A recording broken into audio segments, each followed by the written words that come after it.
like I could when I was small, and it's so picturesque. Looking through the crystal ball, can you picture?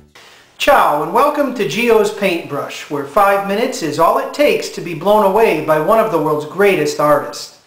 Today, Catalunya is officially a region of Spain, albeit an independent-minded one, in the northeast of that intriguing country, with Barcelona as its regional capital. Although Madrid is the center of national life in España, and has been since 1607, replacing Toledo as the national capital, Catalan roots run deep, and the distinctive Catalan culture has a rich and independent history, with its own language, art, dance, cuisine, and perspective on life. It's a culture that has always valued freedom and independence, but at the same time cherished tradition and its own unique identity. This was an endless source of annoyance for the ruthless fascist dictator Francisco Franco, who ruled Spain from 1939 to 1975. And like all fascists, Franco was threatened by the individuality, the diversity, and the creativity of the people of Catalunya. Not even Franco, however, could subdue that proud Catalan spirit that makes Barcelona such a vibrant, interesting, and substantial city. It's really something to behold, and one of Dana's favorite European destinations. Modernista genius Antoni Gaudi, a native of the town of Reus, Catalunya, sought to create architectural structures that brought Catalan culture to life in the modern world, ensuring that the Catalan identity remained a living thing and endured. Working in the late 19th and early 20th centuries, when Art Nouveau was all the rage, Gaudi pursued an architecture based on a belief that modern structures should resemble the forms commonly found in the natural world. He also believed deeply that a fervent conservative Catholicism was an important part of what it meant to be Catalan, and whenever the opportunity presented itself, Gaudi incorporated appropriate religious symbolism into his structures, the most striking example being the Church of Sagrada Familia, a project so unique and so mammoth in structure, fitting as a holy site for pilgrims seeking forgiveness from across the globe, that it was begun in 1882, and it is hoped to be completed around 2026, exactly 100 years after Gaudi's death. In today's show, the 33rd in the Gio's Paintbrush series, we'll examine a different Gaudi masterpiece, one that's been completed, Casa Mila, a masonry and concrete multi-family residence built in Barcelona's L'Eixample district, the expansion, north of the old medieval center. Thanks to Gaudi, Casa Mila is a one-of-a-kind place to visit and to live. Wait till you see this. Thanks for joining us. Take a good look here at the front facade of Casa Mila, a Gaudi residence built for the Mila family between 1906 and 1910 in Barcelona's L'Eixample district, a modern expansion of the city beyond the original medieval center. In pursuing passionately his vision of a natural and uniquely Catalan architecture, Gaudi, in this fabulous building, demonstrates the central principle of his unique architectural vision. That is that structures in which humans live, work, learn, and worship should be based on forms found in the natural world. Today, Casa Mila is perhaps the world's most unique apartment building. Gaudi was inspired by the ocean, with an undulating, wave-like facade, beautiful wrought iron balconies that twist and turn like seaweed or vegetation, and chimneys transformed into imaginative militant sea creatures, peering out over the boulevard from the rooftop.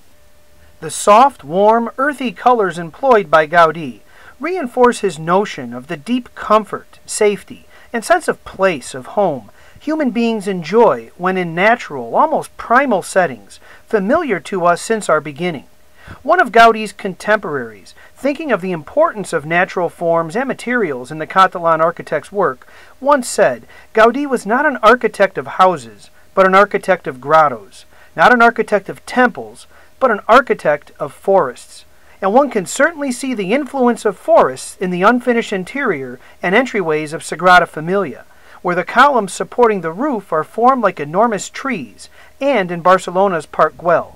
Gaudi actually resided in Sagrada Familia, working on his most ambitious undertaking until his death in 1926, when he was struck by a tram and left uncared for on a Barcelona street for hours, mistaken as a vagabond by taxi drivers because of his disheveled, unassuming dress. With the interior of Casa Mila, Gaudi turned not to trees, but to caves for inspiration, as demonstrated by this image of the building's lobby.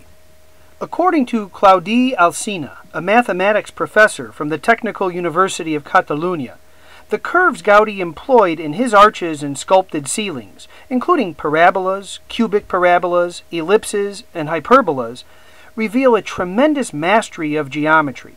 And in sculpting walls and ceilings to resemble caves or similar ancient forms of shelter, Gaudi sought to recapture what must have been a tremendous feeling of security for ancient peoples in the face of an unpredictable and dangerous world.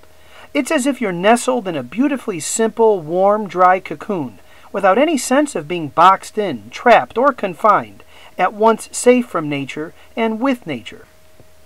Other elements of the building which pursue this theme include two inner courtyards, not round and not square, but irregular in shape, large windows bringing in much light, inner patios that bring the outdoors, including trees, in, interior doors with a seaweed theme, no right angles in the structure, numerous ventilation openings, and a rooftop with a terrain designed like the bottom of the ocean floor, with all manner of sea creatures disguising mechanical elements of the building.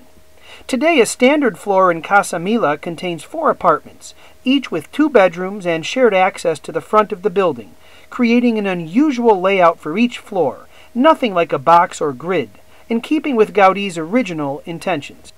There is, however, one floor set aside as a model of an original floor plan and living area for visitors, and in the stunning attic, with beautiful and warm wooden arches throughout, one can explore an exposition on Gaudi's work. For Gaudi, a return to natural origins, to simple but known forms, known in our bones really, became the literal root of what the artistic concept of originality is all about. As he himself explained, originality consists of returning to the origin. Thus, originality means returning through one's resources to the simplicity of early solutions. He added, everything comes from the great book of nature.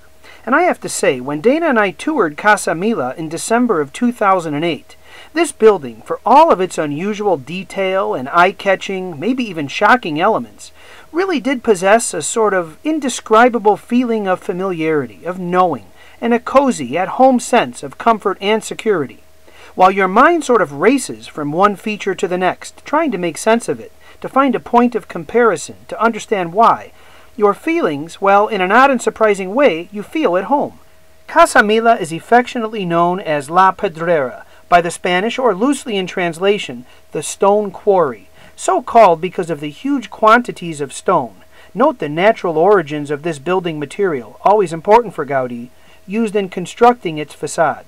Gaudi's work, as unique as it was and is, was not entirely without historical context. His approach, called Modernisme, was the Spanish cousin to Art Nouveau and arts and crafts, which also flourished in the late 19th and early 20th centuries in Europe and America. In general, each of these movements employed abstract forms, with numerous curves and elements from nature, and involved architects in every element of the project, from furniture to decor to nearby train stations and other public spaces, seeking to achieve a unity and a sense of art as a part of everyday life. But nobody, not even the American prairie-style genius Frank Lloyd Wright, in my opinion, achieved the design and construction of structures rooted in natural origins with the passion and creativity and boldness of Antoni Gaudi. And an element of Gaudi's vision that does not appear in the work of other architects is his rather unusual insistence that themes from Catholicism be incorporated into his works, at least when he was allowed to do so.